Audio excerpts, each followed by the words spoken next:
Wednesday, September 18th, 2024 electronic meeting of the Ann Arbor Transportation Commission. This meeting is being held electronically, but we intend to conduct it similarly to an in-person meeting. Public comment will be via telephone or Zoom only. To speak during any of the public comment opportunities, please call 206-337-9723 and enter meeting ID number 934-6385-2907 or join via the Zoom link. This information is also available on the published agenda, in the public notices section of the city website, and on the broadcast of this meeting on CTN channel 16. Chris, if you could please call roll. I have received regrets from Commissioner Lee, who will unfortunately not be able to attend this evening. Please say here and from where your name is dialing when your name is called. Councilmember Briggs. Okay. Commissioner Brogan. Here from Ann Arbor. Okay. Commissioner Campbell. Here from Ann Arbor. Commissioner Altamaki. Here from Ann Arbor. Commissioner Hook. Here from Ann Arbor. Commissioner Keeler. Here from Ann Arbor. Commissioner Lee is absent. Commissioner Carpenter. Here from Superior Township. Commissioner Ramaswamy. Here from Ann Arbor. Commissioner Hutchinson. Here from Ann Arbor. Commissioner Lee. Here from Northville Township. Commissioner Margulies. Lieutenant Mike Sharpa. Here from Tyrone Township. Commissioner Stuka. Okay, and with that, we have quorum. Thank you. There are two items on the consent agenda, approval of the agenda and approval of the minutes from August. Are there any other modifications to the consent agenda? Seeing none, is there a motion to approve the consent agenda as presented? Move to approve. Moved by Larry, seconded by anyone? Anyone want to second? I'll second. All right, thank you. Second by Megan. All those in favor of the motion, please say yes or raise your hand. Yes. All those opposed to the motion, please say no or raise your hand. Consent agenda is approved. Next up is the public comment section. This is an opportunity for persons to speak for up to 3 minutes. Again, please call 206-337-9723 and enter meeting ID number 934-6385-2907 or connect via Zoom as described on the agenda. City staff will select callers that have raised their hand one by one using the last 3 digits of your phone number or the person's Zoom ID. In order to electronically raise your hand to indicate your desire to speak, please press *9 on your phone or select the raise hand button in Zoom. You'll hear an automated announcement that the host is allowing you to speak. When speaking, please move to a quiet area and mute any television or background sounds so that we may hear you more clearly. Chris, do we have any members of the public who wish to speak? Yes, we do. We have a number ending in 326. I will give you a 30-minute heads up before the 3 minutes are up. You are now allowed to speak.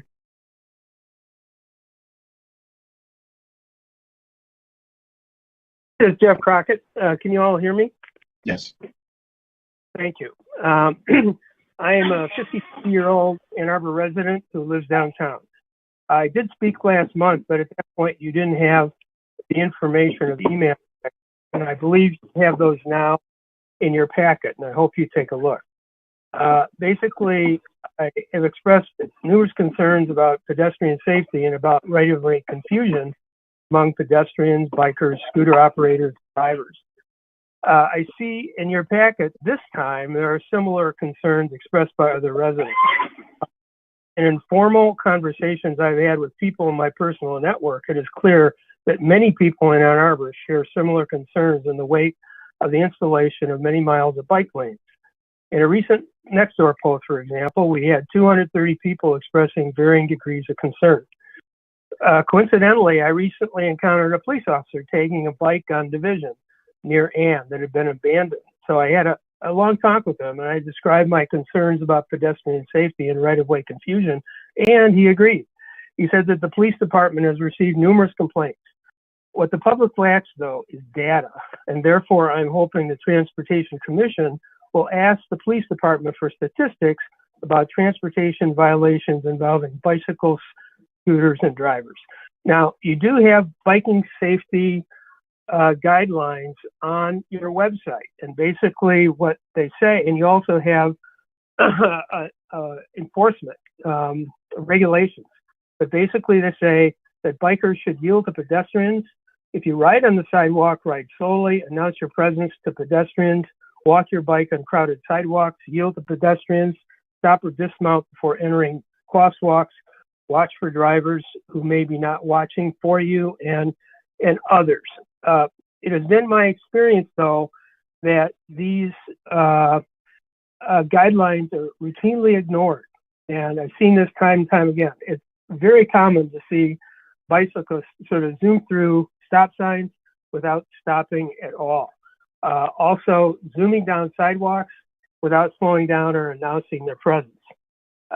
So basically, I hope that the Transportation Commission will publicly acknowledge that pedestrian safety is a problem.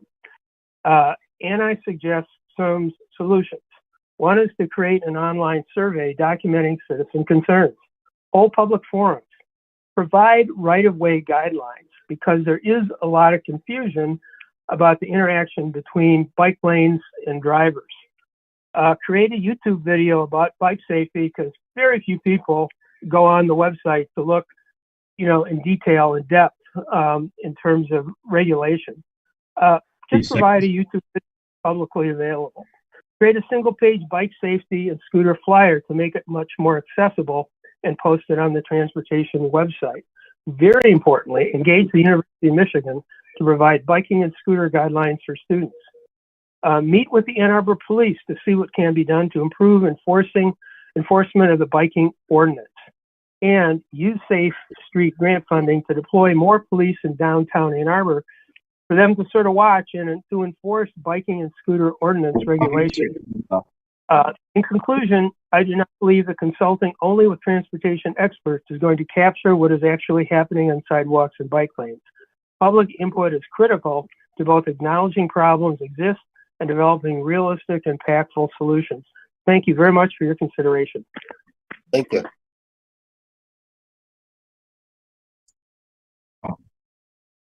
Okay, I see Councilmember Griswold.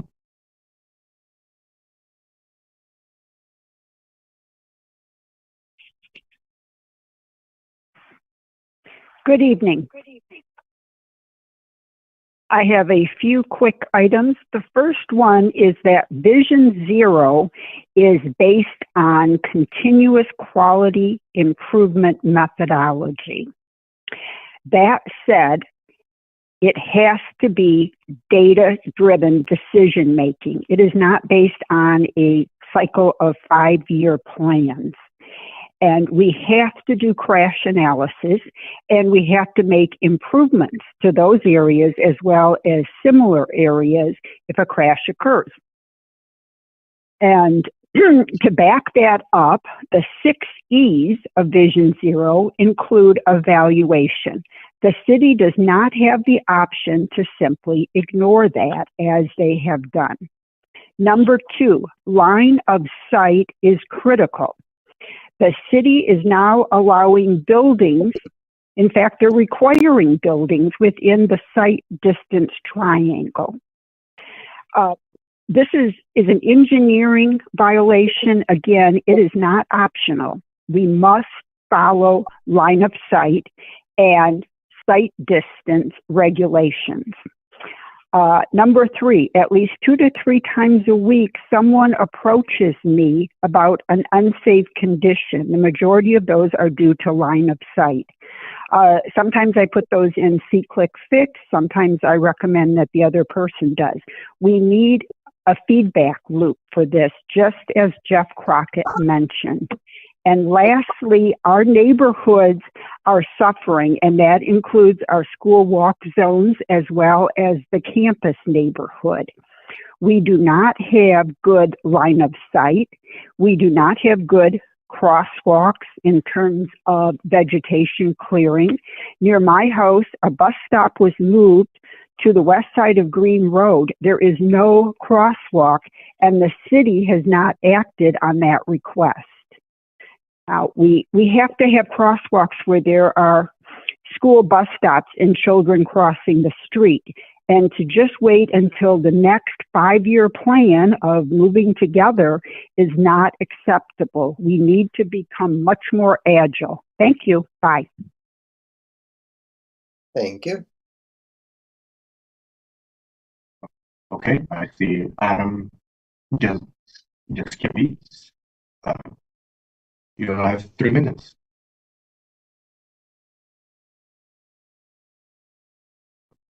I'm afraid that person may not have heard you, Chris. Can you say that again? No. Yeah, I heard you. It looks like you promoted me to a panelist.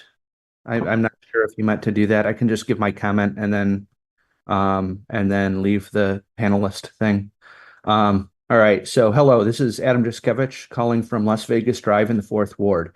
There's a few things I'd like to address today. First, I'd just like to bring up a few dangerous situations I've noticed more and more recently. All of them are failure to yield scenarios I see frequently when out for a walk, and have seen people in the community complaining about similar situations. These are not line of sight issues. They're due to drivers simply not following the rules of the road.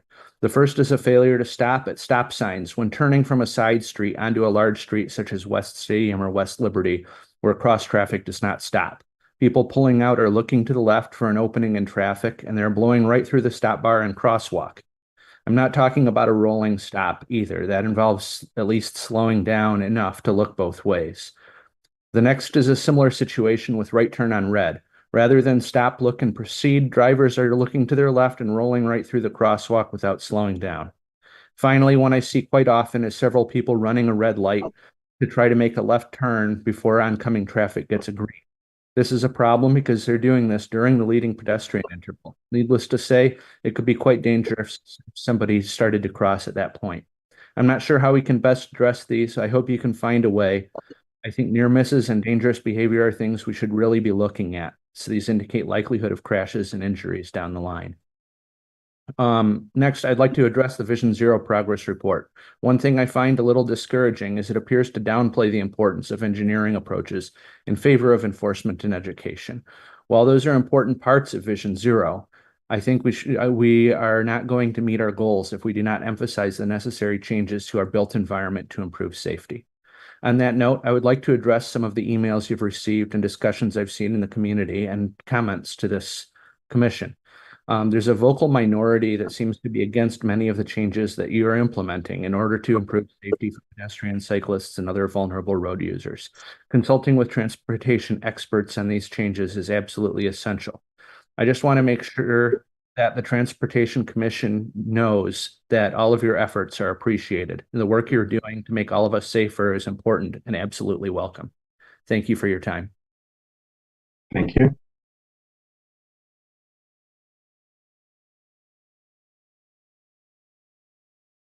Okay. Adam?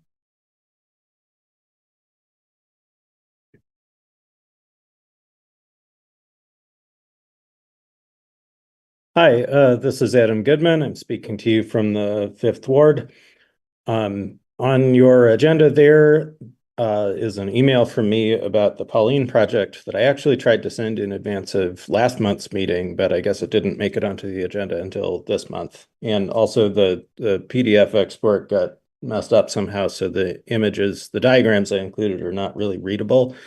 I posted a copy of this on Twitter earlier today that's correctly formatted if any of you would like to go find that. But really, I want to clarify a bit that I don't think it's actually worth the time and effort and opportunity costs to go back and redesign Pauline in order to get a total of like 3 blocks of parking protected bike lanes. This what I wrote should instead be read as an expression of general frustration that our city remains 10 years behind modern best practices on how to build these types of facilities. And I really hope that we will see something better come along with the next project. In the meantime, for Pauline specifically, I would actually draw your attention instead to one of the emails you received from Seth Peterson, in which he suggested that simply there should be a couple feet of buffer between parked cars and the marked bike lane, as the city has already done on roads like Ranger. I really hope that this will get implemented on Pauline, and frankly, it will be inexcusable if it does not, because there's plenty of space within the road to do this. I think that's all I've got tonight. Thank you. Thank you. Thank you.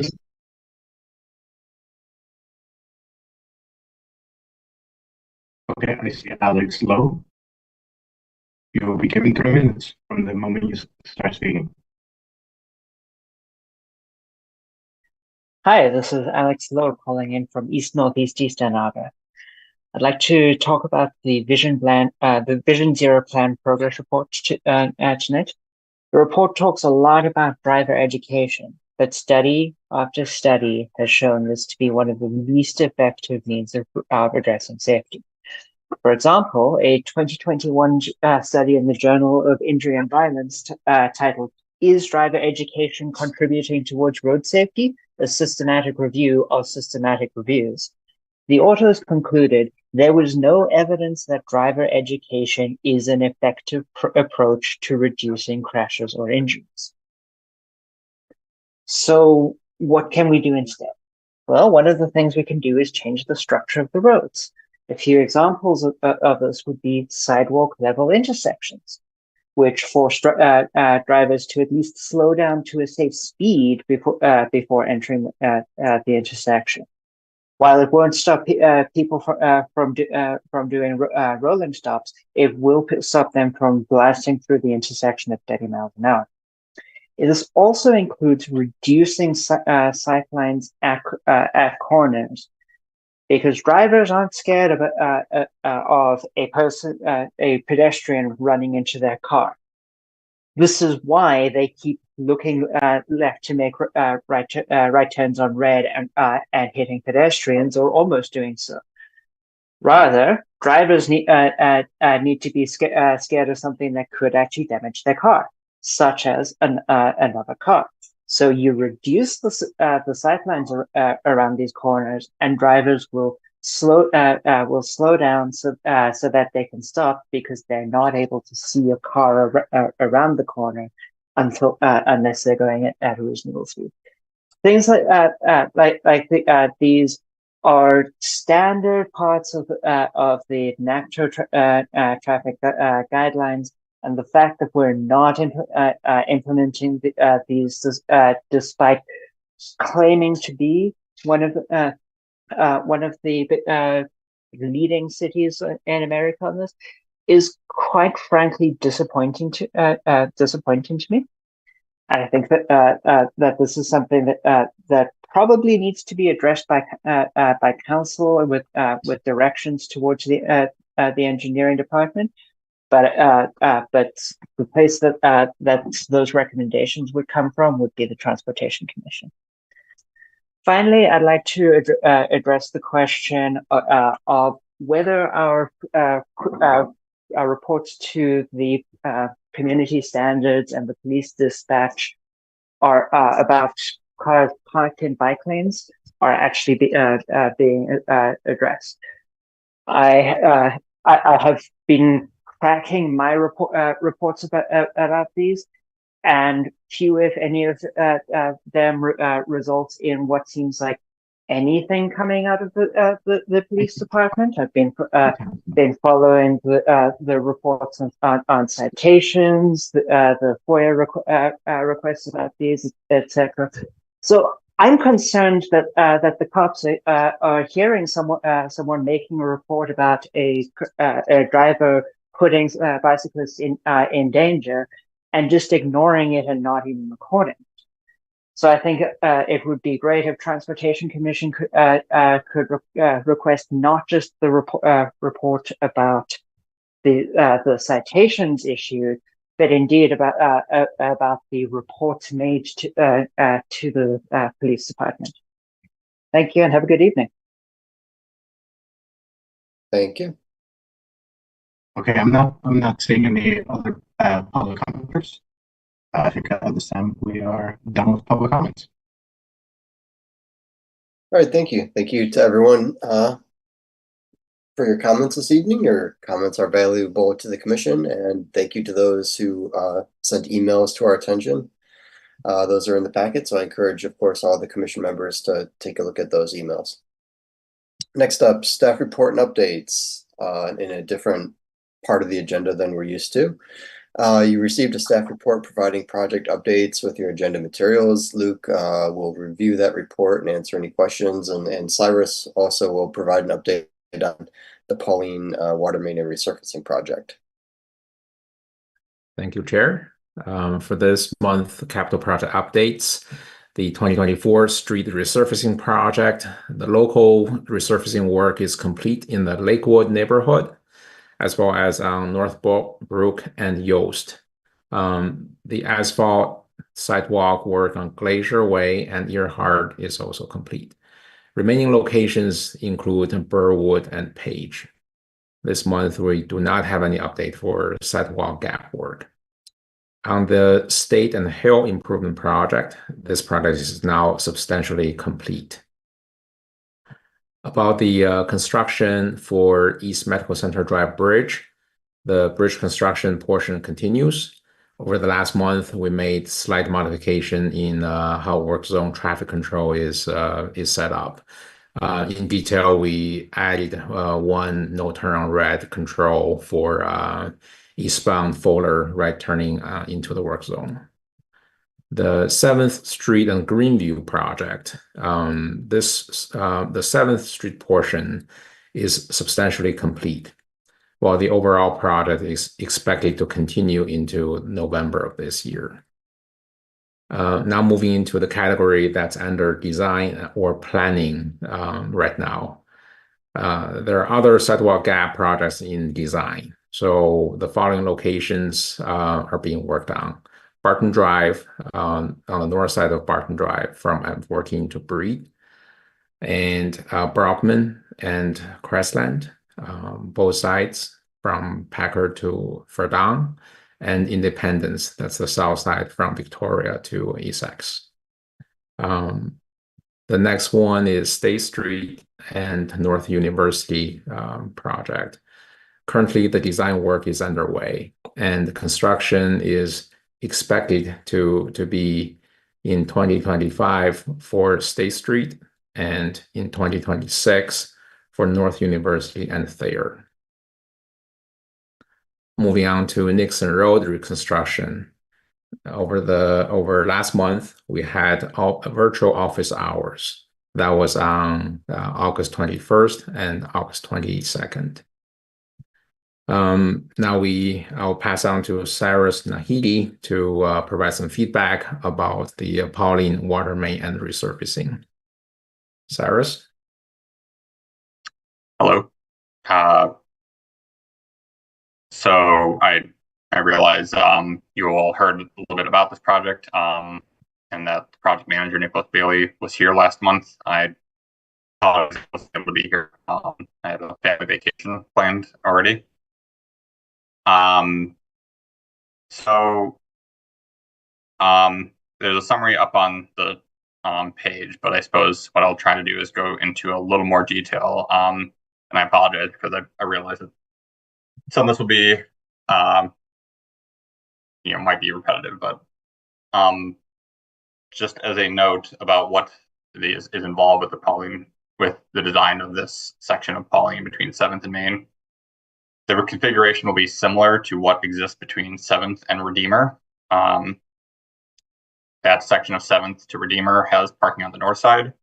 The difference here would be parking on the south side for direct access to the Almendinger Park.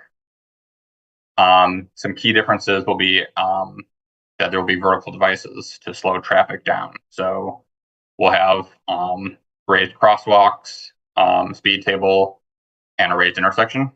And the design, the goal is to bring the vehicle operating speeds to 25 miles per hour and to work on a speed limit change in tandem with the project. So because of that design change, we believe we can sign it as a 25 mile per hour speed limit once the project is installed.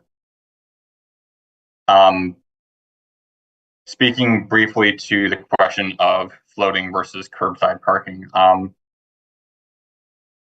there's, in a nutshell, Pauline is a minor street. So in all ages and abilities, bike route on a minor street does look different than on a major street, and also looks different than what we'd have on a local street. So according to our plan, the appropriate treatment for one of the appropriate treatments for a minor street would be a buffered bike lane. So what we kind of aimed to do, and the reason we included floating parking as an option, was to potentially go above and beyond if we could manage a few questions. I'd say a secondary question that we communicated throughout public engagement was public feedback. We stressed over and over again that public feedback is only just one element of what we consider. The more critical issue that we are continuing to work through and have not quite solved for when it comes to a parking protected bike lane in this type of environment relates to our solid waste service. As I'm sure you all have appreciated in your project updates, and as other staff have presented on projects, and as you've seen the design of different projects be presented to you, we generally have fairly limited width in our rights of way. And unfortunately, especially outside of our downtown, those widths tend to be more limited, and we tend to kind of ask more of them. So we have, curbside trash, compost, and recycling service for every residence in that area. And so what we haven't figured out exactly how to solve for is installing a parking protected bike lane while also maintaining that level of solid waste service. So, I think one of the suggestions I heard as well was to add some buffer space between the parked cars and the vehicles. And I guess the short version is that there's not really extra space to do that while also maintaining solid waste service, because we need a 3-foot buffer on each side of the road in order for the solid waste service for each side of the road to be that's the minimal amount of space we need for solid waste service to occur. I'll close by offering 2 other sort of facts, or I guess 2 other comments. One is that we have, I realize that it's a disappointment to some who would like this to be a sort of the best facility we can make, and that in my mind would be a parking protected facility, even though, like I said, our plan doesn't necessarily call for that standard on a minor road. But the truth is, we just, like I said, haven't quite solved it.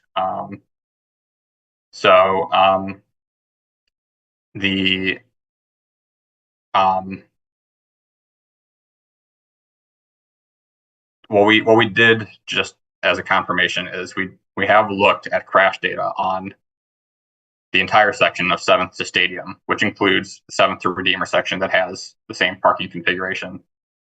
And there have been no bicyclist crashes of any type since that project has been installed. So I realize that the risk of dooring is, there is a risk there. It's not the same risk as what we would have in a downtown setting where we have more turnover of parking. I say this as someone who bikes on Pauline fairly regularly, with my daughter as well. But the other,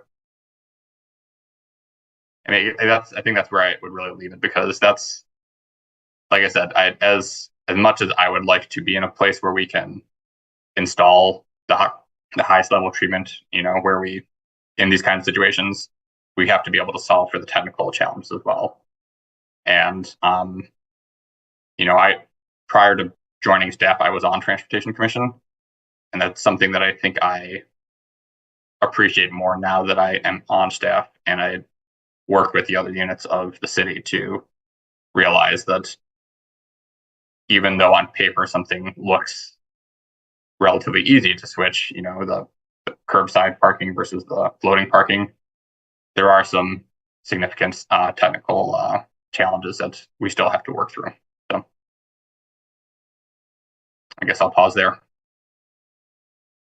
All right. Thank you, Cyrus. And as an update to the same project, now this is in past tense, we did receive council approval regarding the removal of parking to make this project forward. And next one is Fifth Avenue resurfacing, including water main work. There are two projects in there. They overlap. The overall scope is from Madison on the south end to William on the north end. The smaller section from Packard to Jefferson, that's the water main work. Related to transportation, we're working to add all ages and abilities network.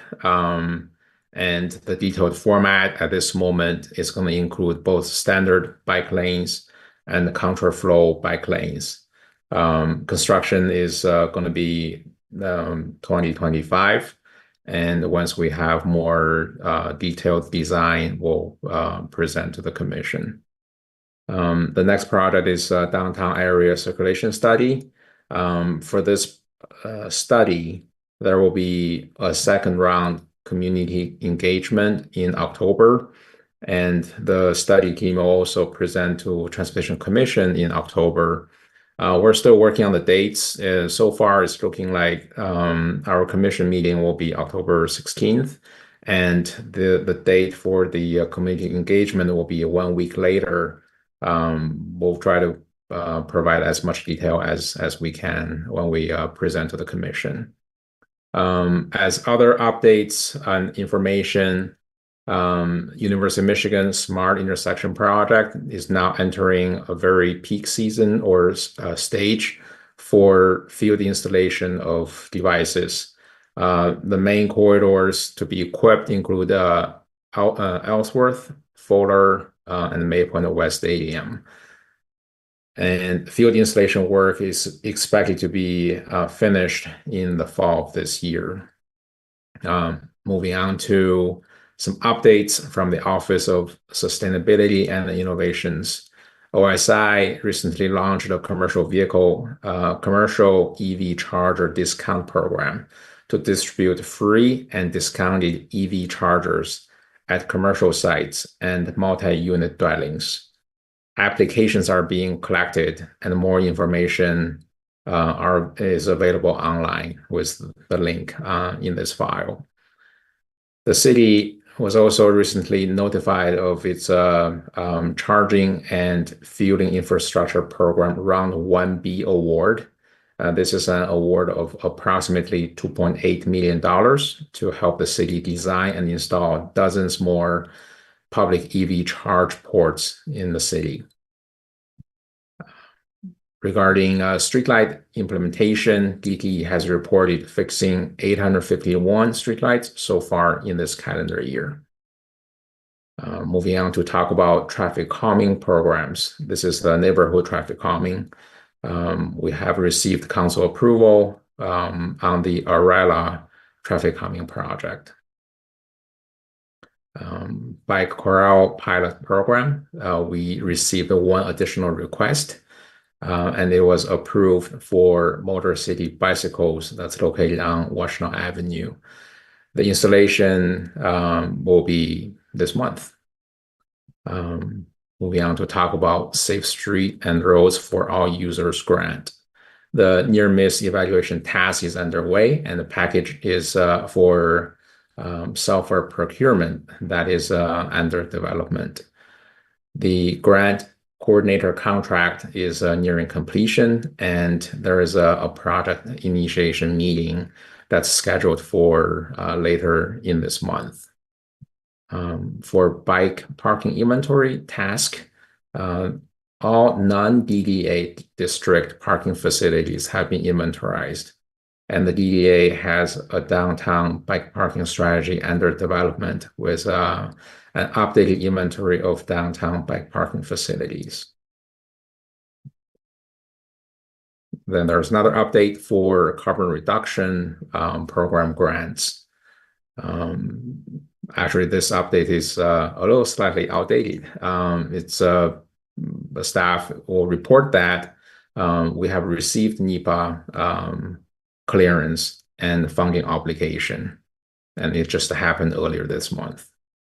For education and encouragement, staff will be rolling out a new campaign that's called Slow Speeds Save Lives.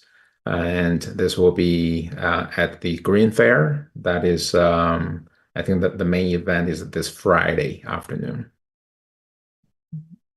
Now, moving on to provide an update about flashing yellow signal operations, and the activation of pedestrian calls will cancel flashing yellow operations. So over this month, we are working on 3 locations all along Ellsworth. Sorry about that, Ellsworth and the Varsity, this intersection is complete, and staff right now are working on Ellsworth at Stone School and Brayburn. Then we'll take a quick look at the pedestrian and bicycle related crash data. So over the month of August, there were 4 pedestrian related crash data. There's 1 that's fatal and 3 that are B-level injury. For bicycle related involved crash data, we have a total of 4 as well. There was 1 A-level injury, 2 B-level injuries, and there's 1 that's property damage only. So that wraps up the staff update for capital projects. Back to you, Chair. Thank you. Let's move ahead to liaison reports. Any commissioners who specifically serve as a liaison to another body or organization are invited now to provide brief reports, updates. Anyone?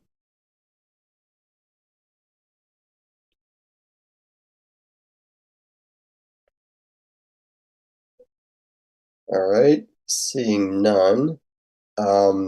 Commission member communications. This time, all commissioners are invited to provide reports and updates if they like. Any commission member communications?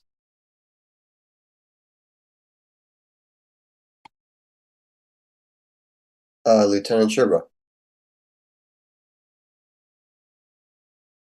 Thanks, Brett. Just for a real quick update on we had a crash on North Maple involving a bicyclist, and Pete had documented and outlined the kind of the details, requesting that a particular sign be removed, and because it affected the line of sight for visibility for people exiting the drive there.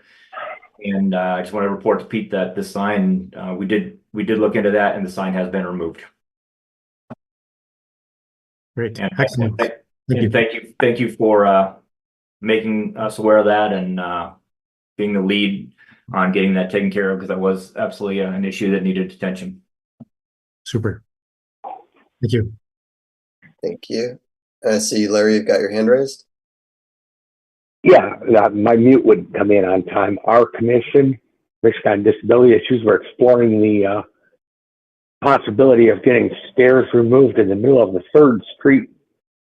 3rd Street across from St. Luke's Church. And that's all I got for this commission anyway. All right, thank you very much. All right, moving on then. There are no business items for the month of September, so for information and discussion, we have one large topic. So let's get to that. It is the Vision Zero Plan Progress Report. Staff presents an annual update on crash data evaluation to the Transportation Commission, usually in the fall. For this year's update, Lieutenant Sherba from the Police Department and Cynthia Redinger and Suzanne Flowers from Engineering will jointly present. And along with the presenters, I think, is there anyone else here? Yeah, Chief Patrick McGuire is also available to answer questions. So with that, I'll let the presenters take it away. All right, well, good evening. Calling in from Denver this evening from a Federal Highway Peer Exchange. So if our volume cuts out, please do let us know that. And just wanted to let everyone know, Vision Zero Progress Plan Report, this is a big topic. And that to set the stage for this presentation this evening, you know, achieving Vision Zero will take everyone. It will take all travelers, and a shift and acknowledgement that traffic deaths are no longer acceptable and they are preventable. Tonight, we will have Lieutenant Mike Sherba from the Ann Arbor Police Department presenting, Cynthia Redinger to my left, and I will be chiming in just a little bit here and there. And so just to quickly go over tonight's agenda, we will be discussing the traffic safety plan and Vision Zero through a safe systems approach. We'll review the citywide crash summary and trends. We'll have an engineering review of that similar information, and we'll be discussing program areas. And now I'd like to turn it over to Lieutenant Sherba. Thank you, Suzanne. And Commission, I appreciate the opportunity to present tonight collectively with engineering. The police department's rolling out a new traffic safety plan, and it is data driven, data based, and I will get into the whys and the hows of it was developed in the presentation tonight. But essentially, it was looking at the last 5 years of crash data, specifically looking at the police department's what we call them call outs. And the reason we call them call outs is because we have an accident investigation team, and that team is not working 24/7. And so when there's a traffic accident that appears to be potentially fatal or have a grave injury involved, the on-duty supervisor will make a call out to the crash investigators, the advanced crash investigators, to respond to the scene, to do what we call again an AI or an advanced crash investigation. And so what we did is we took again the last 5 years data, and we looked at where are these call outs occurring. So where are our most serious crashes occurring, and we plotted them on a map. And we found some trends and locations where we have clusters of these crashes occurring. And there are three significant corridors where this is taking place. So we've broken down our traffic safety plan, again, specifically looking at these 3 locations. There's a Jackson corridor, there's a Washtenaw corridor, and then there's a Packard corridor. So our 3 corridors are being we're going to label them as safety corridors. So as our traffic plan is unfolding, we've got the plan down, and we're now in the execution stage of that plan. And again, I'm just going to give you a little bit of a preview of what's to come, but we'll manage traffic education and enforcement, work with engineering, do evaluation, work on some equality things, and all 6 E's will be involved in our traffic plan going forward. And again, we're still putting a few of the execution pieces together, and we will be implementing that in the very near future. So to start off, we'll have a mission that we've come up with is for our traffic unit, and that's to make traveling in Ann Arbor safer by changing driver behavior through education, enforcement, and engineering. Now that's the 3 E's. Most of us are familiar with those 3 E's, and we're going to actually enhance those 3 E's a little bit. In a later slide, we'll see them all. And we'll talk about how these different pieces work together and how we all, as Suzanne mentioned, how it's not, the PD's not going to solve this. Engineering's not going to solve this. Education alone is not going to solve this. We need to work together toward this common goal to reach that Vision Zero. So most of us know this already, but Vision Zero it's an approach to eliminating death and serious injuries from traffic crashes. It's the vision, it's the hope that we can prevent, and it realizes that we collectively are not going to prevent all crashes.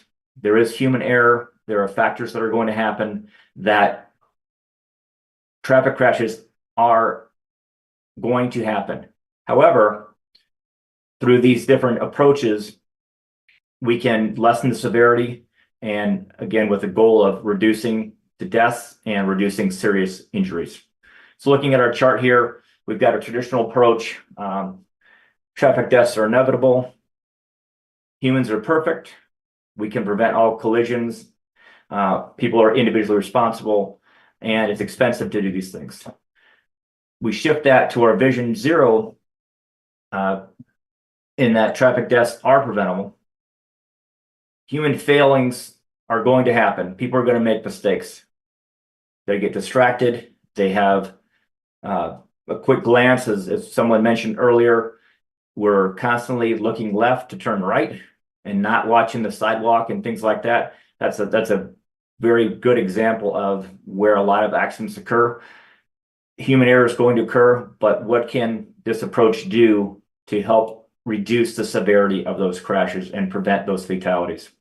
Again, it's a systems approach. It's going to take all of us working together, and it's not necessarily expensive. It is a collaborative effort toward this goal. So we can take that last myth out of there too.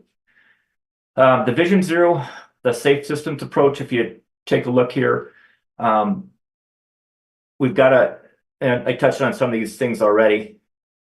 Safe road user, that's going to probably go toward our education, our efforts to help drivers realize that they need to participate in behaviors that are safe, that can best allow them to continue in a safe manner along their travels. The safe vehicles, every year our designers, this doesn't necessarily have anything to do with our in-house or our department folks, but safe vehicles that the manufacturers are constantly and continually trying to make vehicles safer with automatic braking and all sorts of other safety features to help make the roadway safer. The safe speeds is something obviously we're managing here. The Transportation Commission has a big voice in the speed limits on our different roadways, our road diets, and other things to try to keep the speeds down, because the data shows that when the speeds are up, that's when our injuries are going to be the greatest. Our safe roads are our streets folks, our engineering folks making the roadways and using best practices to make those roadways the safest. And I welcome Cynthia to touch a little bit on more of our safe roads efforts. If you haven't got it, if not, it's okay. Sorry, I didn't realize you wanted me to jump in right now. I will just say that we will get into a little bit later in the presentation some of those systemic improvements that we've been routinely making from the engineering perspective. We'll catch that a little later. Thank you very much. Go to the next slide. So this just breaks down a little bit of that last slide there. So by committing to 0 deaths, addressing aspects of the crash risks through the elements of the safe system below. We're doing our safe road users, safe vehicles, safe speeds, safe roads, and I didn't touch on it, but the post-crash care. So that's something that we, as a city, have done. I know that HEA is our primary ambulance service in the city, and I know that due to a variety of factors beyond our control, that they have had some difficulties in maintaining enough rigs on the road and available at any given time. And I know that the fire department and Chief Kennedy has, and I may be speaking out of school here, but we have an ambulance now that the fire department runs. And so it's an additional resource to be able to get to those crash victims in a more timely manner. So here's our 6 C's. Obviously, we have enforcement, engineering, and evaluation, education, equity, and I'll talk a little bit about equity later, and then encouragement, making it possible for those drivers to want to have that safer driving habits and the better driving behavior to make the road more safe for everybody. So what we did in the police department is we started with a 5-year search of the data. And as anyone who's done any kind of data mining and looking into any kind of specific problem, data can be looked at a lot of different ways. We could have looked at, okay, where are the greatest number of crashes happening, and things like that. But what we did is we really focused on the one thing, which was where are our AI callouts happening? These are our most serious crashes. So where are people getting the most injured and or killed? So we took those locations and we put them, we go one more slide up there. I think we're going to get to our crash. If we can go to the next one for, yeah, there we go. So for our serious crash overview, again, what we're looking at is we're looking at those accidents that required an accident investigation call out. And again, what the criteria there is typically how it transpires is dispatch gets a phone call from either an involved party, or a lot of times it's someone who's not involved, but it's someone who passes by and says, hey, there's a bad crash over here. Law officers who are around the road will respond and make an initial assessment of what's in front of us, what we see, and then take that and say, okay, this is a bad one. We need to get advanced accident investigations here. And the county, Washington County has a countywide crash investigation team, of which the Ann Arbor Police Department is a part of. Our investigators will handle any in-city crash.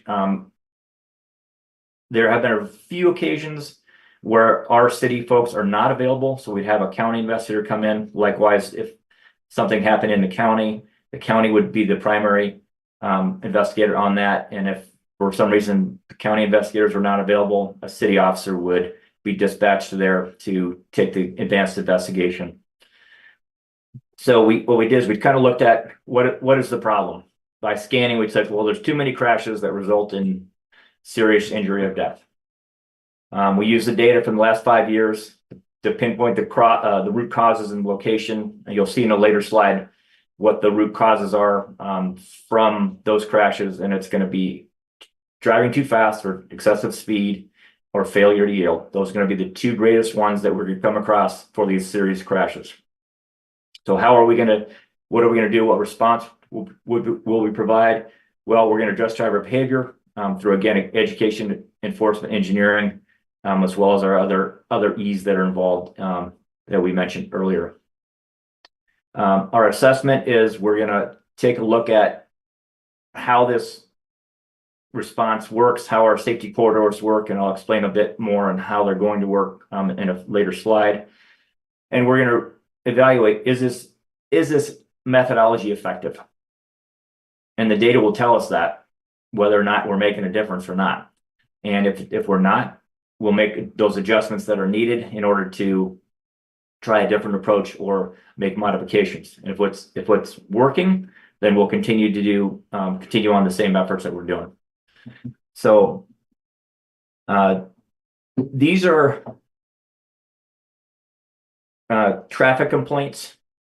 So our traffic unit receives complaints. Some of them are through C-Click Fix. Some of them are via email, and some of them are from phone calls. And if you look at year by year, we're looking about just under between 300 and 400, depending on the year, of complaints. And again, what we're looking at is the majority of them involve some sort of speed related violation. That's the greatest complaint, or most numerous complaint that we have, is traffic complaints, and of those complaints, the majority were speeding related. We have one little note in there on the previous slide. It breaks down how many are school zone related, because we do get a lot of specific school zone related complaints as well. And so we wanted to break those down. Of those 100 complaints, that's just some data that we looked at when developing this plan, and thought it was beneficial to provide the information to the committee today to let you know that, hey, we get a lot of complaints, and a lot of them have to do with speed. To break down our data further, we mined the data from the UD10, which is the state crash report. On the state crash report, the officer completing it will provide what we call injury type. Injury types, the more serious injuries, or the most serious injuries are type A. Less serious and would include these things. I don't need to read them to you, but significant injuries that we're looking at. These people are going to have to be transported to the hospital. There's something life-changing that's going to happen if you're an A injury. Obviously, more serious than an A injury was what they categorize as a type K, or a fatal injury, and then less serious is a type B, and then a type C. So a B is a suspected minor injury that you've got an apparent or an injury. Maybe it's a laceration, maybe it's a bruise, maybe it's a cut, but no major tissue damage, nothing that looks like, hey, this is a bad injury. And then you've got a C, or a complaint of pain. So that's how the injuries are categorized. So again, going back to our traffic safety plan, all the ones that we've identified are either fatal or a type A crash. So we have the maps will show a little bit further down there, but so this is now in our last 5 years. Of course, we're showing 6 years now because we're in 2024, but we're averaging, 6-ish accident investigation callouts, 2 fatals, 2 to 3 fatals per year, and we're not varying too much from that. Although we had 21 with 5 fatals, we had 4 in 2023, and we've had 3 already this year. So we're not changing too much year to year, and we can see our call out averages based on year to year our crashes. So we're kind of leveling out. So we're enacting this plan in order to try to address these concerns and get those numbers down to where we want them to be, which is 0.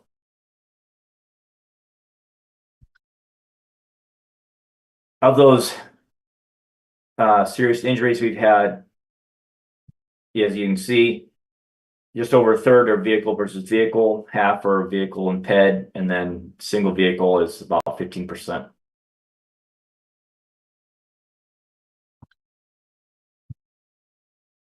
The analysis also included days and times that were occurring, and we don't see, if you look at the days of the week, we see slightly more on Fridays and Saturdays for serious injuries, but we're close on Monday, Wednesday, Thursday, with Tuesday for whatever reason being lower, and then Sunday being just a touch higher than that. So it's a little misleading because our numbers are pretty low, but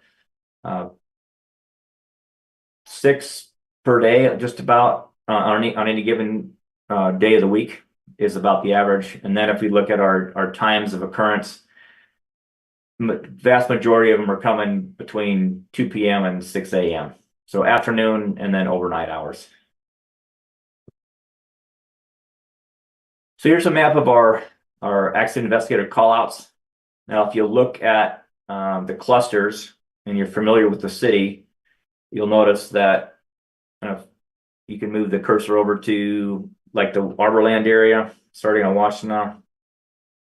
So if you start in there and we follow Washtenaw inbound, we can see there's a cluster, and then we take Washtenaw inbound and we continue. Now we're going to turn and make a left here and make a turn into Huron Street, head out Huron. We go on to Jackson once with a split, and now we have another big cluster out here over by Weber's. So that was identified through there. And then if you go down our second big cluster, that's 2 of our corridors. And then our third corridor is down Packard. And you have a cluster closer to downtown, and then a second cluster heading out of town, almost between Platt and the highway there. So it was apparent to us when we started plotting these, what our locations need to be, what our focus needed to be. And that's how we developed our corridor locations based on these serious call outs. So we developed these call out corridors, which are going to be our safety corridors. So we've got Washtenaw between Gettys and Huron Parkway, where we had 6. Packard from 5th to Turnberry, where we also had 6. And then Jackson from Burwood to Gray Lake, we had 5 call outs. So yes, the map shows call outs in other areas, but those are the clusters where our focused efforts are going to be. And again, as I mentioned earlier, if you look at our 2 greatest causes in our fatal and A-type injury crashes, we've got speed too fast and fail to yield. So those 2 are by far our greatest hazardous violations, with slightly lower in our disregarding of traffic control devices, our third, and there's some other miscellaneous ones there too. So, but again, we're looking at speed too fast in our fail to yield as our violations, focus violations, if you want to call them that.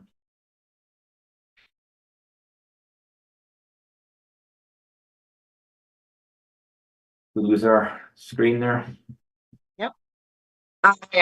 So we're transitioning from our AAPD review. Thank you, Lieutenant Sherba. And we're going to look at some of the traditional things that we have shared previously with transportation. And if you will give me just a quick moment to adjust my screen, because the Zoom conferencing kind of came up and stole my screen there for a second. Alrighty. Those of you who have been on the transportation in more years than this have probably already seen this, and you may have just used this as a resident. We have all of our information available on our website for our crashes, and it is through our crash reporting dashboard. And what we just wanted to go through is our general, sorry, it's a little bit, there we go. Managing everything on a laptop is a little bit different than using my dual screens. So please bear with me just a little bit. We wanted to give a general overview of the crashes and the crash patterns as they have developed in 2023 and compared to years past. So as we can see, last year, we have enjoyed this a decline in crashes during the pandemic in 2020.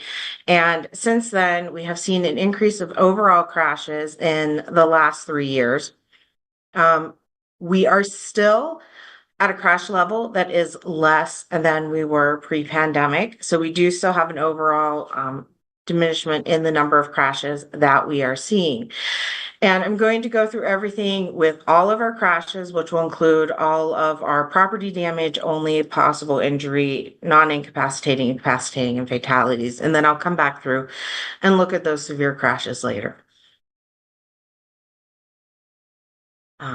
So looking at our crash types, we're still seeing an overall trend towards those rear end straight crashes, towards our side swipe same crashes, and with our angle type crashes. Those angle crashes and those rear end crashes do tend to be associated with intersections. And they do tie into the behaviors that have already been expressed by Lieutenant Sherba. So then when we look at our temporal, we can see that we have similar trends for our overall crashes as those discussed by Lieutenant Sherba.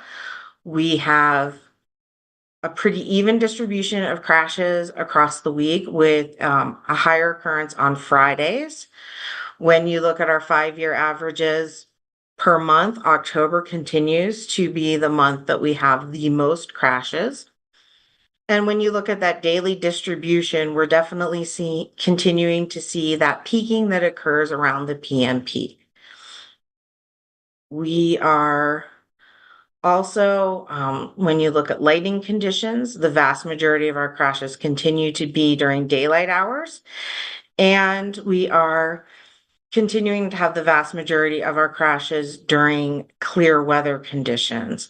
I do want to point out on our violations tab, we have a new chart. I need to check in with our data team in IT because I feel like I'm not quite sure what's going on with this crashes by violation chart because it looks weird. I don't know what's going on. We will get that fixed.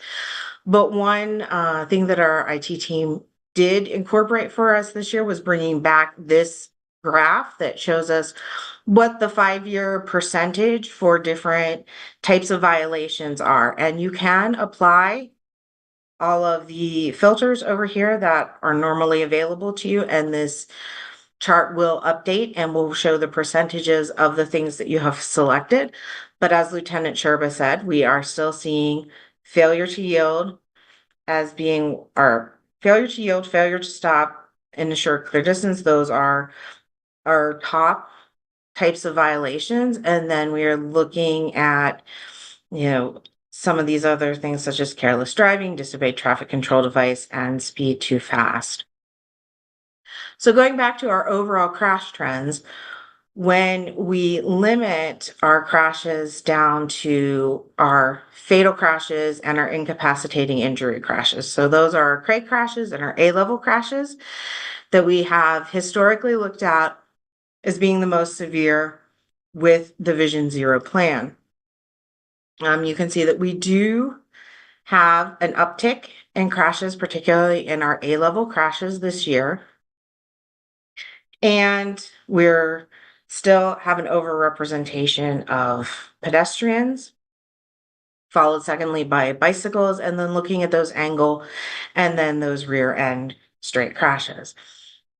Given that we did have this uptick in these A-level crashes this year, we pulled a multidisciplinary team together and really started looking at all of those crashes in depth, an in-depth review of every single crash to try to get a better sense of what was going on with that crash trend.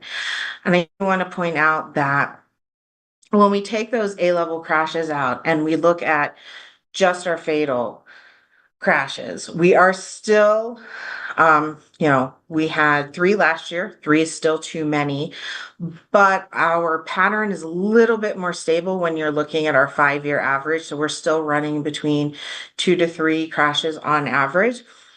And we were really interested in what was going on with those A-level crashes because as we were getting into them, not all of them seemed like they were truly life-threatening crashes.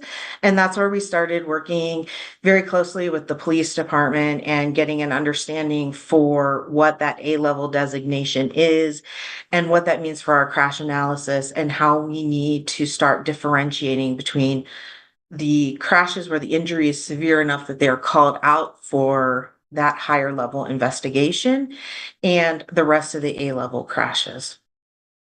So I'm going to stop sharing that and then we can move back into our slide deck.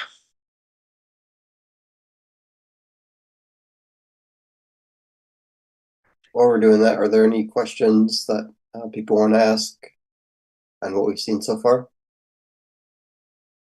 I would say just, raise your hand at any point if you have questions on specific slides. Peter?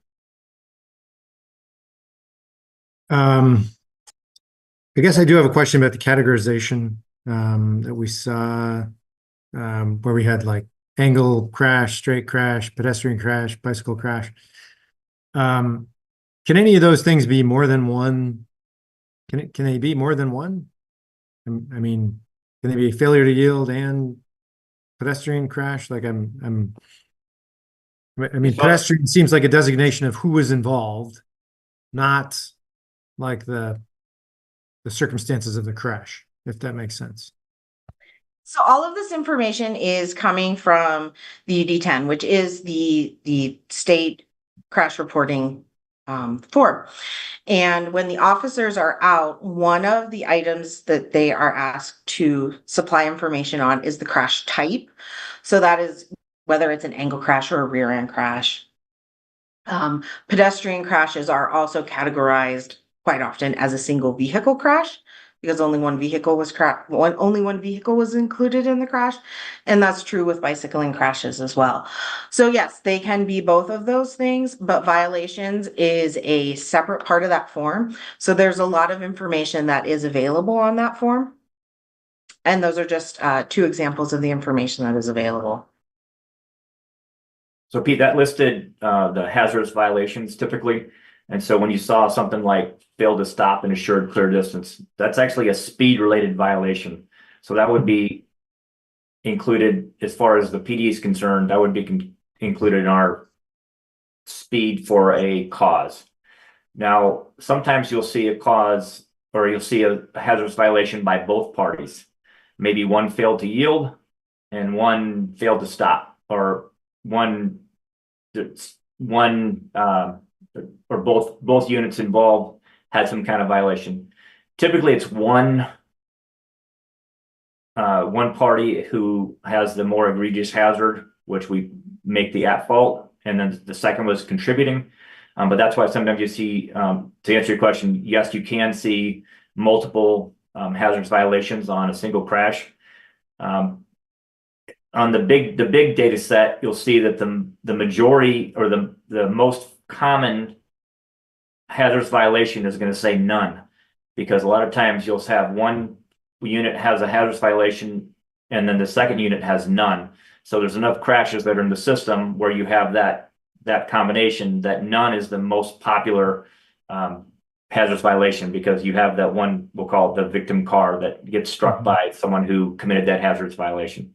Does that answer the question? I think so. I may follow up in an email after I look at it some more. Thank you. Okay. Thanks. Okay, so looking at this slide is showing us it's a table that just includes the overall information that we just looked at in the slides in a tabular format with injury type per year, breaking those down. Our next slide is a table that just looks at our fatals and our incapacitating injuries. So once again, that's the same information that's available on our website. And this is a more graphical representation of that information, those UD10 fatals compared to the crash investigation callouts. So we have a bar graph here that has data for 2019 through 2024, and it's showing where we have how those two are lining up, and that we have two crashing investigation fatals in 2019, but we had 3 UD10 fatals. It may be that I'm actually not sure what that discrepancy in that year is. In 2020, we show that we have the same. In 2021, we have 5 call out investigations, but we only have 4 UD10 fatalities. If I'm recalling my data correctly, this is one of those instances where the UD10 does not get adjusted after 30 days. So if someone does perish due to their injuries after 30 days, the UD10 does not get updated to reflect a fatality. It stays as an A-level injury. In 2022, we have 1 fatality and 1 call-out fatality. In 2023, we also have that discrepancy between the call-out fatalities and the UD10 fatalities, and it's probably that same event. So we have 2024, or okay.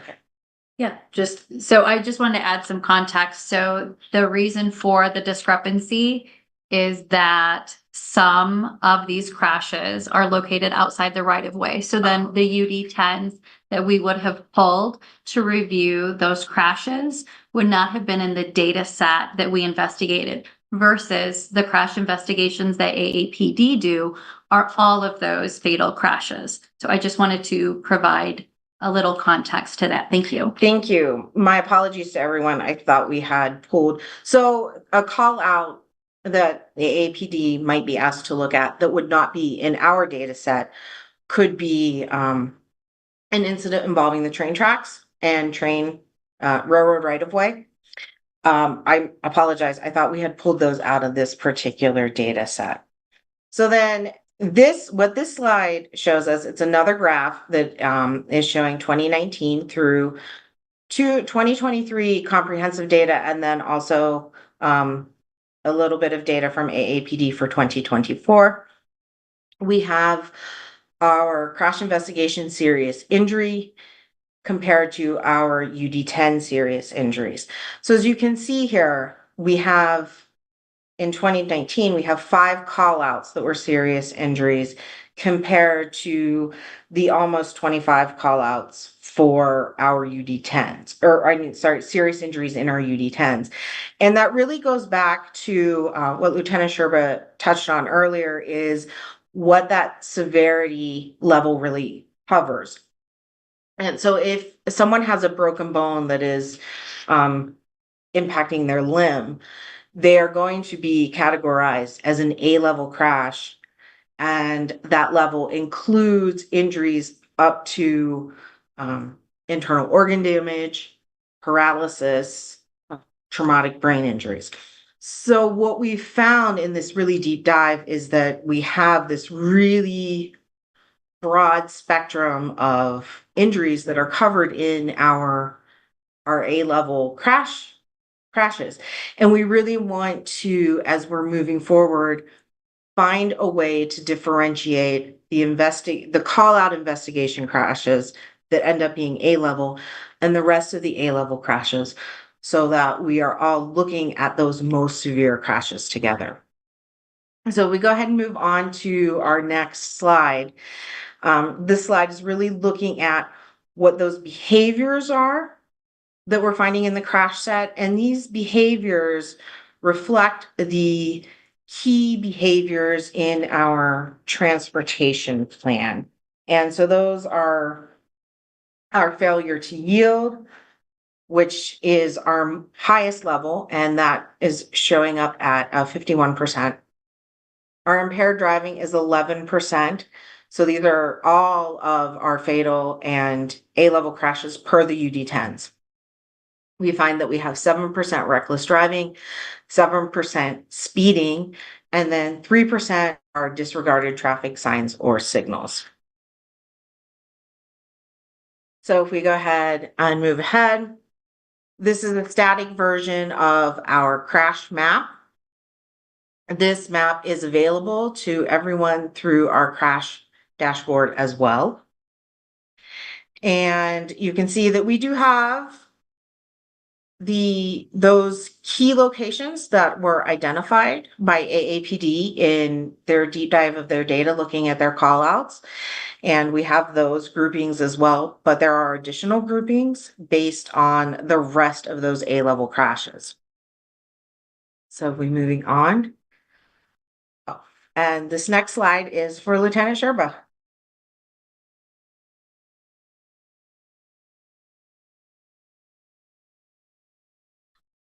Turn my audio on here, sorry. What this shows is national data for the looks like since 2021, 42,915 people have died on America's roads. The data showing that deaths on the roads have declined over the years, which they peaked in 1972. And looks like about 2010, we were at a low, and then we're climbing back now, particularly since 2020. I think there's a number of reasons for that. I can tell you from the PD standpoint, what we saw in 2020 is with the pandemic and the lockdown, and we as law enforcement were, like everyone else, trying to avoid contact with anybody else. So I won't say it was the Wild West out there, but in absent of egregious major violations, we just weren't doing a lot of traffic stops in that 2020 part of 2021.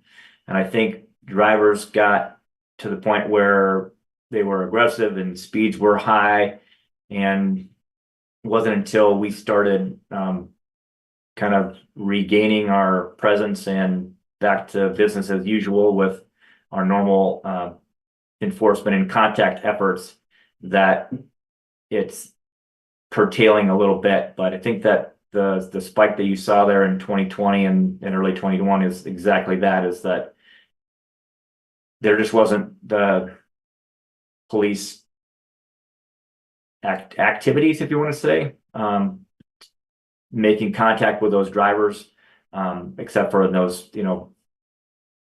egregious situations. So, I can personally say, just driving back and forth to work, that the speeds on, 23 northbound got to the point where, like, man, these people are driving, 80 plus was the norm up and down the roadway. Whereas, just a year or two prior to that, it was more like mid 70s. So, I think that trend is turning back a little bit, but I think that's exactly why we saw that, that spike or that increase during those lockdown years. Some stats for state of Michigan, and I think hopefully the engineering folks can tell us how we're doing comparatively, but it just shows that there's still a lot of fatal crashes out there, and we all, I think, drive the highways and see, on the boards, to date, this many people have died, and it gives a comparison against the previous year, and it seems to stay about the same statewide, it appears, but there's still a lot of crashes out there. Again, the state's data is showing our speeds are too fast. We're failing to yield, as again, as our statewide, that's consistent with what we're seeing locally as well for our hazardous actions. And there's that, if you look at that chart, there's that none that I mentioned before. Well, if there's no hazardous action, why is there a crash? Well, that's the person that got hit typically. So that's why that's showing such a high number compared to everything else.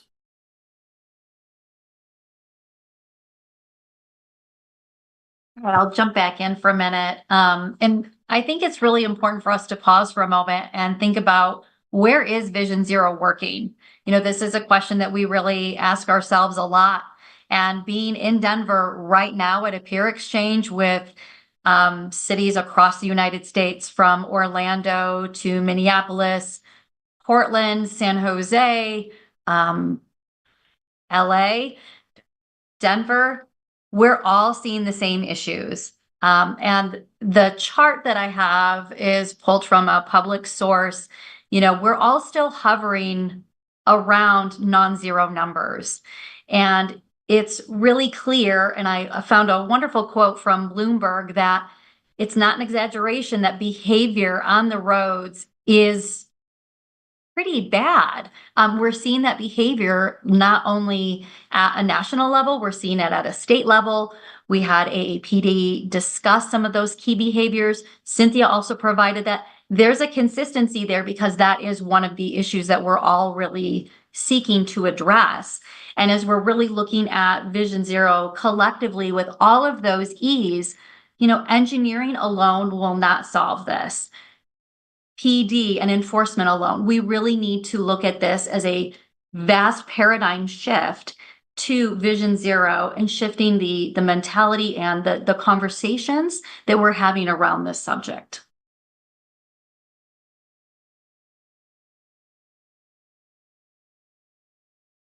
And so we wanted to talk a little bit about some of the engineering solutions that we have already been implemented, even though these are not the solutions alone that are going to get us to Vision Zero. We have been implementing proven safety countermeasures in our projects for a number of years.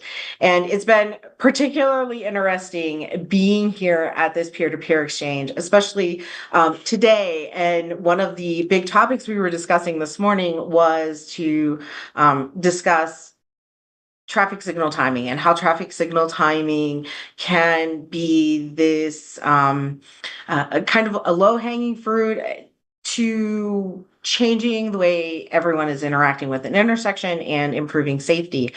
And there was a lot of discussion about leading pedestrian intervals, and that is a part of signal timing that gives a pedestrian a walk that is in advance of the vehicle green, so we can get them out into the intersection and more visible before they have potential conflict with like a right turning vehicle. And everyone was really discussing, how do you prioritize doing this?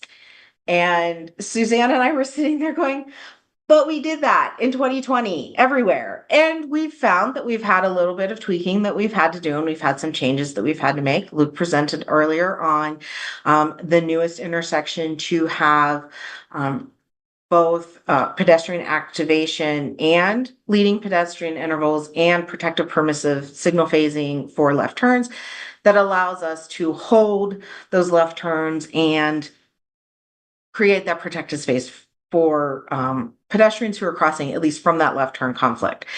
And so it was really interesting to watch all of these cities having these conversations and knowing that we were in a little bit of a different space as far as that goes. You know, some of the other things that we are doing routinely is we are designing up our crosswalks. When we had our crosswalk design effort several years ago, one of the things that came up from the public repeatedly was that we really want to design up when we have that opportunity. So to choose a more conservative design, meaning a higher level of design whenever we can. Scioto Church is one of those areas where we designed up even above what our crosswalk design lanes called for to create that more comfortable space, and also reallocating the amount of pavement that we had available to really visually narrow that space. And Earhart is another example where we implemented a series of roundabouts to bring speeds in the corridor down and really control those crash kinematics and make that environment more comfortable for people crossing the road, which was something that we heard a lot during our public engagement on that particular project. So we are continuing to do the work that we've been doing. We're continuing to implement these known safety countermeasures, even when we don't have the crashes, right? Both of these corridors really represent locations where we didn't have crash data that said you must do this, but we were being proactive in installing different types of treatments to bring those speeds down and to bring those just projects in corridors into a more comfortable space. So that's something that we're going to continue to do. The thing that is really important about that is that as we're looking at our crash data, we don't have crashes that are pointing to a particular crash engineering solution for all of the crashes. Like our most serious crashes, we don't have consistent patterns that are really pointing to specific engineering solutions. So the importance is that we need to partner with our other areas of safe systems to start making the next step in progress. So turning this back over to Lieutenant Sherba. Thanks, Cynthia. Just continue on our traffic safety plan. The corridors that I mentioned, we currently have actually only 2 permanent traffic officers. That's Officer Kelso and Officer Gilby. Officer Wells is on loan from patrol. So we have 3 officers assigned to traffic right now, but only 2 permanently. Each one of them is going to be managing one of our corridors. And again, what this corridor is going to look like is the what I described before from the starting and stopping points. There will be signage. We haven't finalized the language we want on the signage, and we're certainly open to the Transportation Commission's input on what could be best put on the signage. I know for sure that Chief Anderson does not want anything to the effect of zero tolerance, anything like that, because it's not a campaign to hammer people with tickets. It's not an enforcement campaign. It's a totality of circumstances. There's Officer Gilby and Officer Kelso. Those are 2 full-time traffic officers right now. So these corridors are going to have a variety of mitigation strategies. One of them is going to be increased officer presence. You see them there with our radar sign. I'm sure you've seen around the city that shows their speeds, and that data is capturable. It's captured, and then it's we can say, okay, well, the average speed is this much. The fastest speeds are this much on the speed, and then we can use those for our education campaigns. We're going to work with city communications and within our own department for communications to make people aware that these safety corridors are going to be, put in place, and then encourage that behavior. The increased officer presence and increased enforcement. What says enforcement doesn't necessarily mean citations, but it does mean increased stops. It could mean that they receive an information handout that says, hey, you've entered the safety corridor. We have had 6 call-outs here of major crashes over the last 5 years. They resulted in this many deaths. This is a violation that you were noticed to do, and it's a warning, but it's the information that we're going to provide them in lieu of a ticket. Some people will get a citation as well, but again, it's not a ticket campaign. It's not let's hit everyone and zero tolerance. That's not what is going to happen. And again, so each one of the officers mentioned is going to manage one of the corridors. They'll have their own personal time that they spend in the corridor, but also it's going to they're not obviously there 24/7, so it's going to require patrol officer buy-in. So they're going to be tasked with managing that corridor. One of the values that we have identified for our department is a leadership mindset. So this will give them some ability to demonstrate their leadership and helping others to support that goal of helping keep that corridor safe. Again, along the corridor, we'll have monthly statistics of officer stops during the corridor, violations observed, warning or information stops, and then violations issued as well. So there'll be data to back up what their efforts are, and then be able to track how their efforts are affecting our crashes and driving in that area. And this focused effort goes hand in hand with, I'm sure you're all familiar with our city's driving equality ordinance that passed about a year ago, last July. What that does is it identifies a variety of minor violations that police are not going to be stopping for. Things like tinted windows, tail light out, no license plate light, things like that are not safety related. So it prohibits officers from doing that, and it's going to allow officers more time to focus on these hazardous violations, particularly in the corridors. So it does support our Vision Zero goals, which are eliminating crashes along these corridors and anything that is going to cause serious injury or death. An additional component of our traffic safety plan is an education component, and I've been working with Liz Margolis, who's on the commission as well. And she's our liaison with school safety through the Ann Arbor Public Schools. And what the plan is going to be is to have officers visit classrooms, and we'll have a presentation, interactive presentation. These are some of the topics that we're going to be covering in that presentation. It'll be a voluntary basis on the officer's part to go into the classroom we'll have a set presentation for all schools. And again, we're going to hit Pioneer, Huron, Skyline, and Community High School. And talk about topics: teen driving, poor weather driving, distracted driving, and then parental involvement are kind of the 4 overarching topics. And we'll delve into each one of those. And again, with an interactive presentation to get the kids involved and hopefully to start them off in their young driving years with some good safety habits, and to build on those and help keep them safe as they continue on in their driving careers.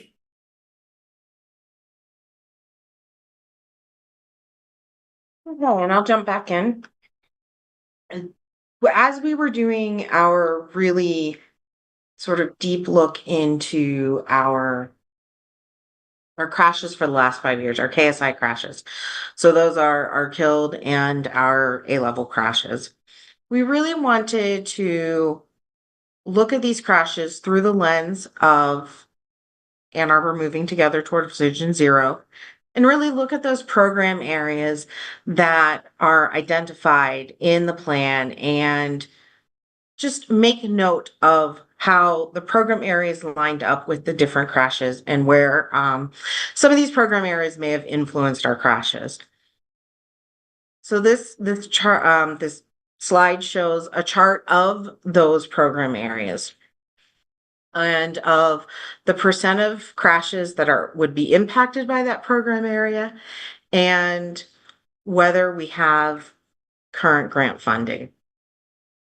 So our first area is behavior change, and that is not specified exactly as what the behavior change is, but it does tie back to those 5 key behavior changes that are identified in the plan as being the most risky behaviors. And 85% of those KSI crashes involve a behavior that's in those 5 behaviors that could be changed. And whether we have current grant funding for that, we left that as a question mark because we weren't sure if there was anything that we in engineering didn't know of as we were putting the slide together. And so AAPD may have a grant that we weren't aware of because this isn't one of engineering slides. We also looked at our speed management program, and that was at 55%. And we've said, yes, we have grant funding available because part of Suzanne's SS4A grant is going to be covering some of this program area. We have specifically identified street reconfigurations and road diets that's called out in our plan. 21% of the crashes occurred on corridors that may have the possibility of having a road diet. And so we've said, no, we do not have any grant funding for that right now. We do have funding to start analyzing those corridors, but we don't have implementation funding set aside at this time. We also looked at street reconfiguration that could be something other. So that really is more of like an intersection treatment. Do we have locations where maybe we have a right turn lane that we don't actually need? And could we look at analyzing that location and maybe making some changes that could provide slower speeds in the intersection, particularly related to turns? And we have 8% on that. I'm sorry, my eyes are so dry and it's really little. Anyways, I'm gonna just like scooch in real close. The next was our quick build program. Thank you, Luke. The next is our quick build program, and we noticed that 25% of those that 5 years of crashes could be impacted by the implementation of quick build. And I particularly want to note here that we looked at the past 5 years. So some of those locations we have actually already implemented quick build programming. And we really wanted to look at that lens, look back through that lens of not saying, well, we're not going to note it because we already did it, because we really want to understand how many of the crashes fall into the different program areas. So our next is capital investment. So we consider capital investment projects to be larger projects. So those are going to be projects that would be large enough to go into our CIP, our capital investment program. And those are going to be some sort of a reconstruction, a major reconfiguration of an intersection or a corridor, or major changes to like signal infrastructure. And that was at 29%. And we said, yes, we do have current grant funding for that. An example of our current grant funding is that we have highway safety improvement funding for countdown pedestrian heads, signal reflectorized signal backplates, which both are proven safety countermeasures, and for installing our RFBs, which are the pedestrian activated warning devices on Miller Road from Newport to Maple. And the last one that is listed here is education enforcement campaign. We were very conservative as a group of engineers and planners when we were noting this particular program area because we didn't want to overpromise what was possible, especially as we are not part of the enforcing branch of our city, and to really think about programs that could realistically have an impact. If it's an event that maybe is harder to be able to actually catch if you were out at the intersection and seeing it, we didn't include those types of items.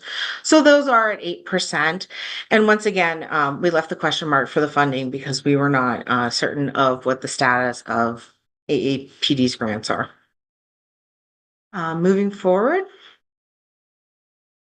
we wanted to talk about next steps because, as always, we are constantly working towards what is the next thing that we're doing, what is our next step on this journey towards Vision Zero. So some of the things that we wanted to note here is the implementation of the enforcement plan. Lieutenant Sherba has definitely talked a lot about what's going on here. Is this his slide or is this mine? Okay. Also providing an update on that SARA model as they're moving forward with that plan. A big thing that we're going to be working on collaboratively between engineering and the police department is looking at evaluating our methodology for tier 1 and tier 2 corridors and intersections. And this really goes back to looking at those A-level crashes and really being able to understand where the most severe crashes are and making sure that we're addressing the most severe crashes first and really prioritizing those locations. So this is something that we feel is going to be a continued conversation with the Transportation Commission, because this is very much a change in policy from what is presented in our transportation plan. And we will be continuing that conversation with you as we're moving forward through this process. The next item that's listed here is to review monthly our crashes with engineering staff, so engineers, planners, and with the police department. So we began this in September, and we're going to be every month looking at those crashes that are those most severe crashes and really understanding, taking that first look at, is there what's going on? What do we need to understand about that crash? Is there anything that we need to be concerned with in more of a rapid moment of, was there a piece of equipment that was, not functional, and taking care of those things. And then also starting to plan for the future and what we might want to look at as further interventions and countermeasures for that particular location. Then we are also going to present and receive guidance from the Transportation Commission on those program areas that I mentioned previously.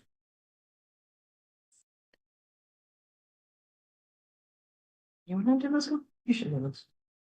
Just so the Transportation Commission, we really want to provide an update for you again on these program areas. So the slide has all of the program areas that we've discussed previously and the Transportation Commission topics that we'll be coordinating with PD and other appropriate units, teams across the city. So we really want to follow up on the post-enforcement plan from our PD folks. As Cynthia noted, we do have our speed management program, so there will be information from the Safe Streets for All grant that we received and also traffic calming to report out on that. As part of our street reconfiguration and road diet, we're beginning the multi-lane street evaluation that was directed from council. Our street reconfiguration and other, also the multi-lane evaluation. Our quick build program will be reporting back as it relates to our Safe Streets for All grant. Capital investment, we have the CIP development already underway. And so there will be a presentation topic on that coming up soon. Again, the messaging campaign will look to our partners at PD to see how that is going. And we'll also report out on our slow speed save lives campaign that, we're kind of creating and rolling out at Green Fair. And then obviously the education and enforcement, we again will be looking towards our partners at PD to see if there's some post-enforcement follow-up, maybe some research that may need to be done in the long term. And I believe that concludes our slide deck for this evening. Thank you so much. What kind of questions and comments do people have?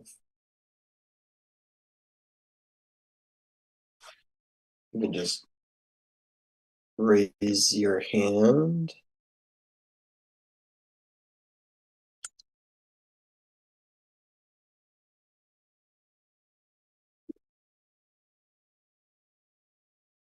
No comments or questions from anyone? I will say this is very comprehensive and far-reaching. This is, I think, a great presentation, and I really like the acknowledgement that Vision Zero is you have to think at a system level and acknowledge that everybody has a role to play in helping address all of the concerns. So I really appreciate PD being here and all the work that Suzanne, Cynthia, and Mike, everybody put into this, and all the plans that we have going forward. I'm excited to see those. So, Pete, yes.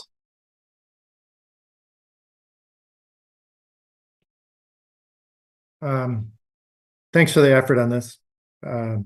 Everyone who contributed, this is really great work. So thanks for putting that together. And I have a couple of comments. And one of them is about the idea that we can't.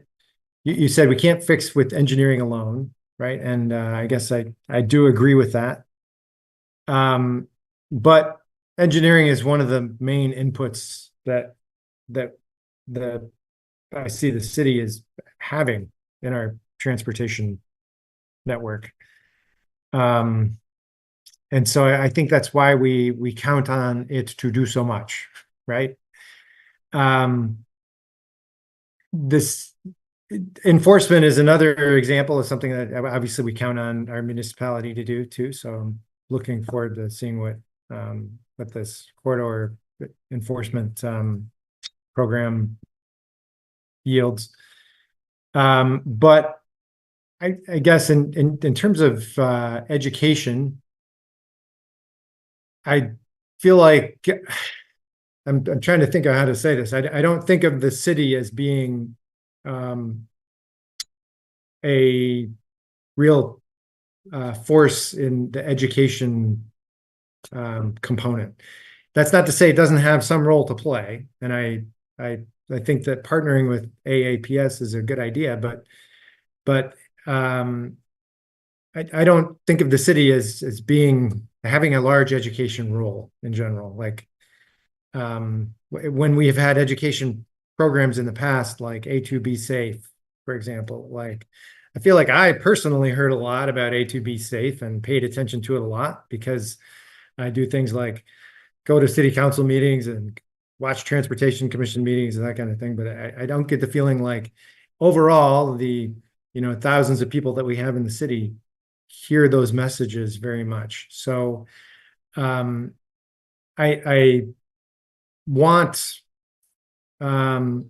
PD and engineering to be involved in this education effort, but I kind of feel like we have an education system that an education organization within AAPS whose goal is education, and like I would sort of like to lean on them a little bit more to take the lead.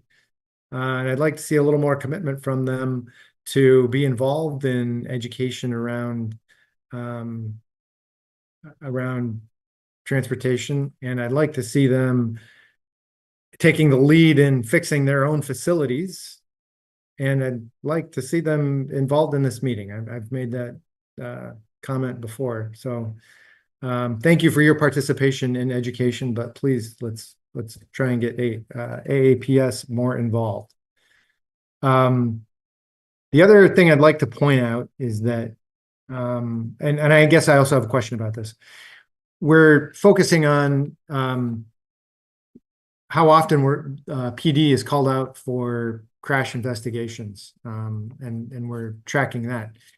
When I think of the Vision Zero goal, I think of all of the A's and K's, and to me, getting that down to zero is the Vision Zero goal. So I guess I'm curious why we're focusing on just the crash investigations, and then I'm also a little bit curious about how we make the distinction between what deserves a crash investigation and what doesn't.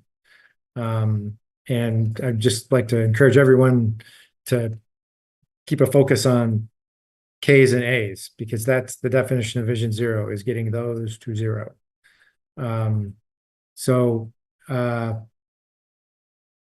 That, I guess, those are my comments. And then if we get a little bit of follow up on the crash investigation question. Yeah. Helpful. Thank you. I'm happy to take the first stab at this. And I think what we want to do both collectively as a city, right? We want to identify the worst crashes and the most severe crashes and those locations as the place to start.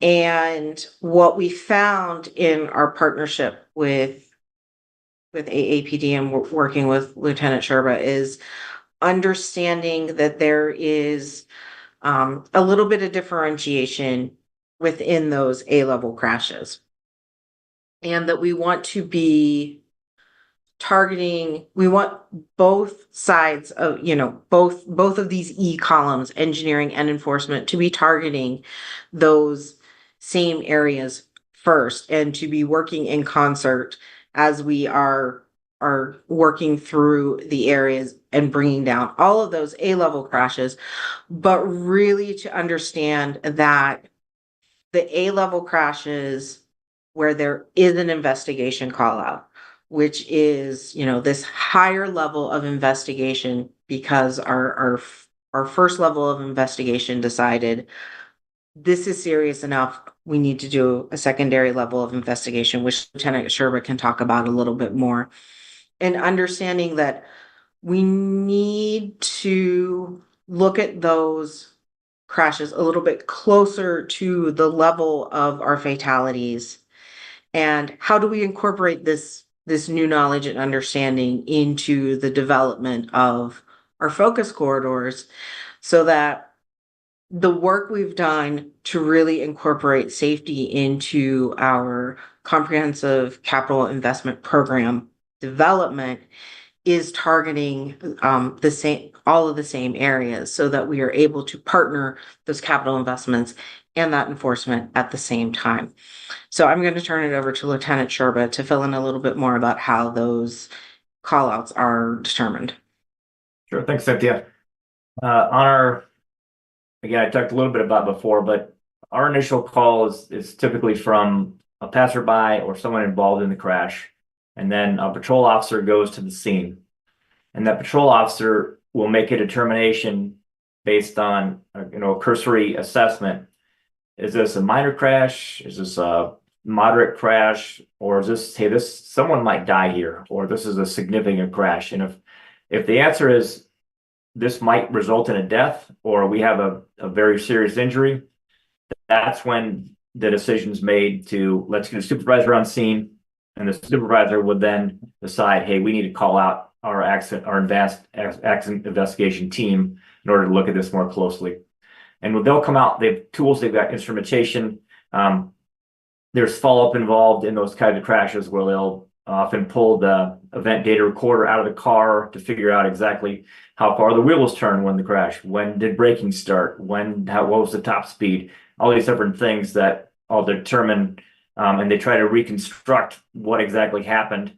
Sometimes it's to determine fault, sometimes it's to just find out exactly how this transpired, because it's not readily obvious or apparent, and they do this, advanced. So it's really that first officer on scene makes the determination. Yes, this is serious. Supervisor comes on scene. Yeah, there might be a fatality here, or this. I'll say it's like, hey, this person may not make it. They got transported, or at the scene this really looked bad. Let's call the accident investigation team. So that's how the initial call out comes for that advanced investigation to occur. Okay, thanks for that clarification. Other questions or comments?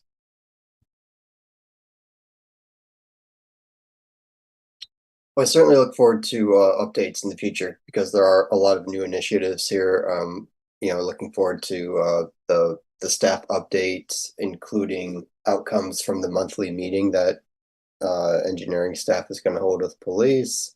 I think that will be great. And it may be after the targeted corridor safety program gets rolling, we can have an update from PD on how that's been going. But yeah, there's a lot of great stuff here, and again, I want to give my appreciation to the team for pulling this together. Yeah, Peter. Yes, I echo that again, also, Brett. And to that point, one of the things that we've done with this report in years past, I mean, it gets shared a lot and linked to quite a bit. The annual report on results, and so I think it was last year when we started using this new dashboard, but we still had a package that had sort of a point in time picture with all of the relevant graphs that we've been tracking over the last several years. I would like to ask again to have that package put somewhere and added, on the city, on our list of documents, so that we can link to it. Having a PDF that everybody's looking at the same document, looking at the same numbers, to me is very valuable compared with trying to guide others through using the same filters and using the same the same reporting methodology that I used to look at some data. So it's good to have that single report document, please, if you don't mind making it for us. In addition to that document, though, I do really appreciate the data that's available in the dashboard and being able to, drill down on different, different reports and different aspects of the crashes. So it's very helpful. So I just want to say that I think it's a very good tool that we're doing a good job with here in Ann Arbor. Thank you. Thanks. All right, if there are no other comments, I wanted to thank again everybody for pulling this together and calling in from as far away as Denver to present. Appreciate it. Hope you guys have a good conference out there. So let's move on then to the call for agenda items, the monthly call for agenda items. Luke, did you want to review anything that's coming in the near future? Yeah, Cynthia, Suzanne, they already presented the those candidate topics regarding program areas that we want to bring back to the commission. In the very near term for October, we're looking at having the downtown area circulation study coming to the commission to present, and also in the near future, we are due to for providing an update on Safe Street for All projects. Um, some efforts under that umbrella, they're really kicking off. So those are the main items. There are certain other elements from the comprehensive transportation plan. For example, bicycle-related improvements and transit strategies. There are two identified strategies in the plan for each of the bicycle category and transit category. So those are also kind of topics. There are some other bigger discussion or projects, for example, like trunk line jurisdiction transfer. That might be a longer term kind of topic. And there are some other simply by the sheer size of the project, it might be worth of presenting to the commission that like US 23, MDOT is planning on freeway work, including quite a few bridges in the Ann Arbor area. So that's also another kind of topic. So I would add, referring back to the staff updates report, the State Street between William and South U, that's the design work is ongoing. So maybe in the near future would be a good time to get the commission's input, because that's a really critical stretch of road that hasn't been touched in many decades. So there's a lot of opportunity there. So it might be better to get it before the commission sooner rather than later. yes, we'll do that. Yeah, if there's any other interest or topics, yeah, we will certainly be happy to bring some details into the commission. Yeah, always email them. Question: the downtown area circulation study update plan for October, is the study done, or would this be like an update on how it's This going? is the study has, I would guess it's not done yet.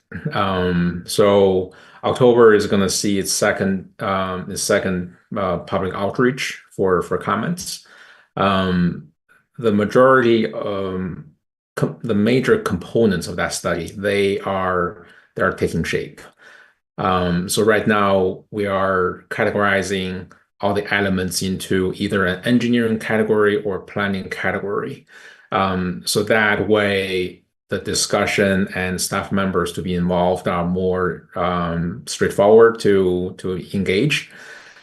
For planning items, we're entertaining a more detailed discussion, design considerations. So those will be, I guess, in greater detail to cover. And for planning items, we want to really have conclusion and agreements between different parties. So the output from the planning effort is going to provide great input into the design process. So, and yeah, Nick just informed me that it is a great topic to address your comment earlier about bringing a State Street design to the commission in October as well. So, Okay, great. All right. As always, please email us with other topics. We always appreciate adding to our list of agenda items. All right. So the next meeting will be held Wednesday, October 16th, 2024 at 7 p.m. It will also be a virtual meeting similar to this one. If there are no objections, we'll adjourn our September 18th, 2024 meeting. Are there any objections? Seeing none, this meeting is adjourned. Thank you. Good night. Recording stopped. Everybody.